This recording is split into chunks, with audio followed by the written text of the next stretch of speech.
ಬಿದ್ದು ಕೂಡನೆ ಎಲ್ಲಿಗೆ ಹೋಗ್ಬೇಕಂತ ರಭಸದಿಂದ ಹೋಗ್ತಿತ್ತು. ನೋಡ್ತೀನಿ ನಾವು ಮಳೆ ಬಂದಾಗ ನೋಡ್ಬೇಕು ಎಲ್ಲಿ ಹೋಗ್ತದ. ಅದು ಪ್ರಜ್ಞಾ ನೋಡತ್ತ ಅಷ್ಟು ಪ್ರಜ್ಞಾ ಆ ಮಳಿ. ನಾ ಎಲ್ಲಿಂದ ಬಂದೀನಿ ಅಲ್ಲಿಗೆ ಹೋಗ್ತಿರ್ತದ. ಈ ಮನುಷ್ಯ ಏನ್ ಮಾಡ್ತಾನಂದ್ರೆ ಸಡ್ಡೆ ನಿತ್ತಂಗೆ ಮಾಡಿಬಿಡ್ತಾನ. ಸಣ್ಣ ಸಣ್ಣ ಗುಂಡಿ ಮೋಸ ಹೋಗ್ತದೆ ನೀರದು ಪಾಪ ಮೋಸ ಹೋಗ್ತದೆ. ಇದನ್ನು ತಿಳ್ಕೊಂಡು ಅಲ್ಲಿ ಬಂದ ಕುಂತಿ ಬಿಡ್ತದ. ಕೆರೆ ಅನಿಸ್ಕೊಂತದ, ಬಾವಿ ಅನಿಸ್ಕೊಂತದ, ಸಮುದ್ರ ಸೇರಾಕಾಗಲ್ಲ. ಆರ ಅದು ಒಂದು ಉಪಾಯ ಮಾಡ್ತದ. ಇಲ್ಲಿದ್ರ ಕೆರಿ ಬ್ಯಾಡ, ಹಳ್ಳ ಬ್ಯಾಡ, ಬಾವಿ ಬ್ಯಾಡ, ನಾ ಹೊಳ್ಯಾಗ ಹೋಗ್ಬೇಕಂತೇಳಿ ಹೊಳಿಯೊಳಗೆ ಸೇರಿ ತಂದ್ರ ಅದ್ಭುತ. ಬೆಟ್ಟ ಬರಲಿ ಗುಡ್ಡ ಬರಲಿ ಏನ ಬಂದ್ರು ನಾ ಮತ್ತ ಡೊಂಕಾಗ ಹೋಗ್ತೀನಿ ಹೊರತು ಸಮುದ್ರ ಇರುವುದಿಲ್ಲ. ತಾತ್ಪರ್ಯ ಗೊತ್ತಾಗ್ತದೆ ನಿಮ್ಗೆ? ಈ ಮಾತಿನ ಅರ್ಥ ಏನಂದ್ರ ನಾವೆಲ್ಲರೂ ಶಿವಸಾಗರದಿಂದ ಬಂದವರು. ಏನಾದ್ರು ಶಿವ ಅನ್ನುವಂತ ಸಾಗರದಿಂದನೇ ಬಂದವರು. ಏನು ಕನ್ಫ್ಯೂಸ್ ಆಗೈತೆ ಅಂತ ಕೇಳಿದ್ರೆ ನಾವು ಕೆರೆಯಾಗ ಹಳದಾಗ ಕೂತ್ಬಿಟ್ವಿ, ಬಾವ್ಯಾಗ ಏನಂದ್ರ ನಮ್ದೊಂದು ಧರ್ಮ, ನಮ್ದೊಂದು ಮತ.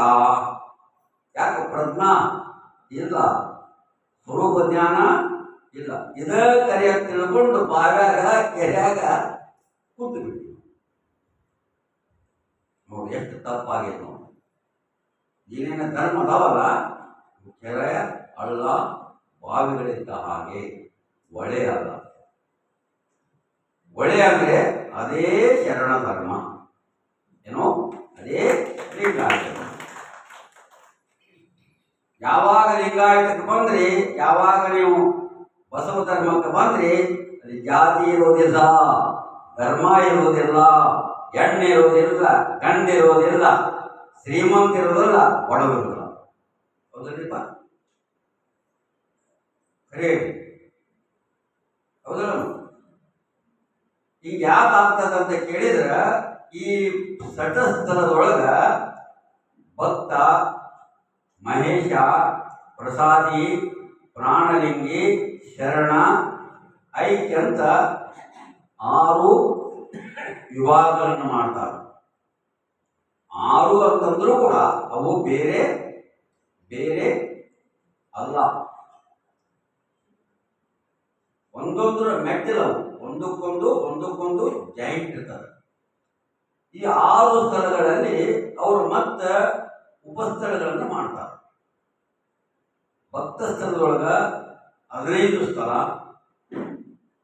ಮಾಹೇಶ್ವರ ಸ್ಥಳದೊಳಗ 9 ಸ್ಥಳ, ಪ್ರಸಾದಿನ ಸ್ಥಳದೊಳಗ 7 ಸ್ಥಳ, ಪ್ರಾಣಲಿಂಗೇಶ್ವರ ಸ್ಥಳದೊಳಗ 5 ಸ್ಥಳ, ಶರಣ ಸ್ಥಳದೊಳಗ 4, ಐಕ್ಯ ಸ್ಥಳಗಳು 4. ಹಿಂಗ ಮಾಡ್ತಾರೆ. ಇವು ಒಟ್ಟು ಎಷ್ಟಾಗ್ತಾವ ಅಂತ ಕೇಳಿದ್ರೆ 44 ಆಗ್ತಾವ. ಎಷ್ಟಾಗ್ತದೆ? 44. ಇದಕ್ಕೆ ಅಂಗಸ್ಥಳ ಅಂದ್ರು. ಏನಂದ್ರು? ಭಕ್ತ, ಮಹೇಶ, ಪ್ರಸಾದಿ, ಪ್ರಾಣಲಿಂಗಿ, ಶರಣ, ಐಕ್ಯ. ಆ ಉಪಸ್ಥಳಗಳು ಜೋಡಣೆ ಆಗೋದ್ರಿಂದ ಅವು ಏನಾಗ್ತಾವು? 44 ಸ್ಥಳಗಳು. ಇನ್ನ ಲಿಂಗ ಸ್ಥಳದೊಳಗ ಅದರೊಳಗೂ ಆಚಾರಲಿಂಗ, ಗುರುಲಿಂಗ, ಶಿವಲಿಂಗ, ಜಂಗಮಲಿಂಗ, ಪ್ರಸಾದಲಿಂಗ, ಮಹಾಲಿಂಗ. ಇವೆರಡೂ ಕೂಡ ನಂತರ ಇದು ಷಡ್ವಿಧ ಅಂಗ. ಷಡ್ವಿಧ ಅಂದ್ರ 6 ವಿಧ ಅಂಗಗಳು, 6 ವಿಧ ಲಿಂಗಗಳಂತ ಭಾಗ ಮಾಡ್ತಾರೆ. ಇವು ಎಷ್ಟದವ ಅಂದ್ರ 50 ಉಳಿದವು. ಏನಮ್ಮ? ಎಲ್ಲಾರು 9 ಇರ್ತಾವು ಏನೋ, ಎಲ್ಲಾರು 9 ಇರ್ತಾವು. ಒಂದರೊಳಗೆ ಮಾತ್ರ 12 ಇರ್ತಾವೆ. 9 × 5 = 45, ಒಂದು 12 ಎಷ್ಟಾದವು? 57. 57 40 ನಾವು ಕೂಡಿಸಿದ್ರ 101 ಸ್ಥಳಾಂತರ. ಒಟ್ಟು ಇವರು 101 ಸ್ಥಳಾಂತರ. ತಟಸ್ಥದ ವಿಸ್ತಾರತೆ ಏನಮ್ಮ, ಆ ವಿಸ್ತಾರದೊಳಗ ಪ್ರಥಮವಾಗಿ ಪಿಂಡಸ್ಥಳ. ಇದನ್ನು ತಿಳ್ಕೊಂಡ್ರೆ ಮಾತ್ರ ನಿಮಗೆ ದೇವರ ಬಗ್ಗೆ, ಧರ್ಮದ ಬಗ್ಗೆ ಏನೋ ಎಲ್ಲವೂ ಸಂಶಯ ನಿವಾರಣೆ ಆಗ್ತವೆ. ನೀವು ತಿಳ್ಕೊಂಡ್ರೆ ಅಂದ್ರೆ ದೇವರನ್ನ ಎಲ್ಲಿ ಹುಡುಕಾಕ ಆಗುವುದೇ ಇಲ್ಲ. ದೇವರು ಎಲ್ಲಿ ಅದನ್ನಂತೂ ನಿಮಗೆ ಕನ್ಫರ್ಮ್ ಆಗ್ತದೆ, ಮನವರಿಕೆ ಆಗ್ತದೆ. ಅದನ್ನು ಯಾರು ಹೇಳಕ್ಕೂ ಹೋಗಿಲ್ಲ, ತೋರ್ಸಕ್ಕೂ ಹೋಗಿಲ್ಲ. ಕಾರಣ ಏನಂದ್ರ ನಾ ಇಲ್ಲೇ ಇರಬೇಕು, ನೀವು ಅಲ್ಲೇ ಇಷ್ಟೇ, ಮತ್ತೇನಿಲ್ಲ. ತೋರಿಸಬಾರ್ದಂತಲ್ಲ. ಯಾಕಂದ್ರೆ ಇರೋದೇ ಆಗಿದೆ. ಅದು ಸಿದ್ಧಾಂತ ಏನಿದೆ ಅಲ್ಲ, ಜ್ಯೋತಿ ಮುಟ್ಟಿ ಜ್ಯೋತಿ ಆಗುವುದು, ಗುರು ಮುಟ್ಟಿ ಗುರು ಆಗುವುದು. ಹೇಳಿದ್ರೆ ಹೆಂಗಾಗ್ತೈತಿ? ಹಂಗಾಗಲ್ಲ.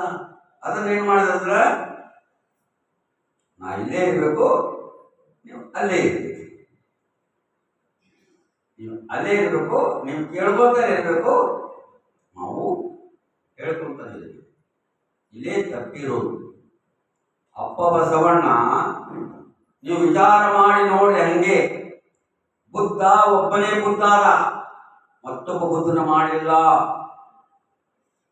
ಪೈಗಂಬರ್ ಒಬ್ಬನೇ ಪೈಗಂಬರಾದ, ಮತ್ತೊಬ್ಬ ಪೈಗಂಬರ್ನ ತಯಾರು ಮಾಡಿಲ್ಲ. ಮಹಾವೀರ ಒಬ್ಬನೇ ಮಹಾವೀರಾದ, ಮತ್ತೊಬ್ಬ ಮಹಾವೀರನ ತಯಾರು ಮಾಡಿಲ್ಲ. ಗುರುನಾನಕ್ ಒಬ್ಬನೇ ಗುರುನಾನಕ್, ಮತ್ತೊಬ್ಬ ಗುರುನಾನಕ ಮಾಡಲಿಲ್ಲ. ಆದರೆ ಬಸವಣ್ಣ ಎಲ್ಲವನ್ನೂ ಗೊತ್ತಿದ್ರೂ ಕೂಡ ನನಗಿಂತ ಕಿರಿಯರಿಲ್ಲ, ಶಿವಭಕ್ತರಿಗಿಂತ ಹಿರಿಯರಿಲ್ಲ ಅಂತೇಳಿ ಎಲ್ಲರಿಗೂ ಅರಿವು ಮೂಡಿಸಿದ. ಒಂದು ಕಾಲಕ್ಕೆ 770 ಅಮರಗಣಗಳನ್ನು ತಯಾರು ಮಾಡಿದ. 1 ಲಕ್ಷದ ಮೇಲೆ 96,000 ಜಂಗಮನ ತಯಾರು ಮಾಡಿದ. ತನ್ನಂತೆ ಯಾರು ಮಾಡ್ಯಾರ? ಯಾರು ಮಾಡ್ಯಾರ? ಇತಿಹಾಸದೊಳಗ ಯಾರು ಹಂಗೆ ಮಾಡಿಲ್ಲ. ಏನು ಆಯ್ದಕ್ಕೆ ಲಕ್ಕಮ್ಮ ಬಸವಣ್ಣನ ಇದ್ರೆ ಬಸವಣ್ಣ ಇರಬೇಕು. ಇದು ಬಸವಣ್ಣನ ಅನುಮಾನ ಚಿತ್ತವೋ ನಿಮ್ಮ ಚಿತ್ತವನ್ನು ಕೇಳ್ತಾರಂದ್ರೆ ಬಸವಣ್ಣ ಕೇಳಿಸಿದೇನು? ಕೇಳಿಸಿದ್ರೂ ಕೂಡ ಖುಷಿ ಪಡ್ತಾರೆ ಬಸವಣ್ಣ. ಇಂಥ ವಿಶ್ವಗುರು ಬಸವಣ್ಣನವ್ರನ್ನ ನಾವು ಹೆಂಗೆ ಮರೆಯಕ್ಕಾಗ್ತಿದ್ದಪ್ಪ? ಹೆಂಗೆ ಮರೆಯಾಗ್ತಿದ್ವಿ? ಆಗುಲ್ಲ. ಅದಕ್ಕೆ ಅವರು ಬೇಸಿಕ್ ಪಿಂಡ ಸ್ಥಳದಿಂದ ಪ್ರಾರಂಭ ಮಾಡಿದರೆ ಅದು ಗೊತ್ತಾಗ್ತದೆ ಅಂತೇಳಿ ಮೊಟ್ಟ ಮೊದಲಿಗೆ ಪಿಂಡ ಸ್ಥಳ ಅಂತ ಗೊತ್ತಾಗುತ್ತೆ. ಅದರೊಳಗೆ 2ನೇದು ಪಿಂಡ ಜ್ಞಾನ ಸ್ಥಳ, 3ನೇದು ಸಂಸಾರ ಸ್ಥಳ, 4ನೇದು ಗುರು ಕಾರುಣ್ಯ ಸ್ಥಳ, 5ನೇದು ಲಿಂಗ ಧಾರಣ ಸ್ಥಳ, 6ನೇದು ವಿಭೂತಿ ಧಾರಣ ಸ್ಥಳ, 7ನೇದು ರುದ್ರಾಕ್ಷಿ ಧಾರಣ ಸ್ಥಳ, 8ನೇದು ಪಂಚಾಕ್ಷರಿ ಜಪಸ್ಥಳ, 9ನೇದು ಭಕ್ತ ಮಾರ್ಗಕ್ರಿಯಾ ಸ್ಥಳ. ಅಲ್ಲಿಂದ ಚಾಲು ಏನಮ್ಮ, ಅಲ್ಲಿವರೆಗೂ ಭಕ್ತ ಆಗಿನ ಅಂತಾರ, ಭಕ್ತ ಆಗಿನೇ ಅಂತಾರ. ಅಷ್ಟು ಆದಮೇಲೆ ಆವಾಗ ಭಕ್ತ ಆಗಿ ಆತ ಹೇಗೆ ನಡಿಬೇಕನ್ನೋದನ್ನ ಭಕ್ತ ಮಾರ್ಗ ಕ್ರಿಯಾ ಸ್ಥಳದಿಂದ ಉಭಯ ಸ್ಥಳ ಅಂತ ಬರ್ತಾವು, ತ್ರಿವಿಧ ಸಂಪತ್ತು ಸ್ಥಳ ಅಂತ ಬರ್ತಾವು, ಚತುರ್ವಿಧ ಸಾರಾಯ ಸ್ಥಳ ಅಂತ ಬರ್ತಾವು. ಭಕ್ತ ಸ್ಥಳದೊಳಗನೆ ಭಕ್ತ ಆದ ಮೇಲೆ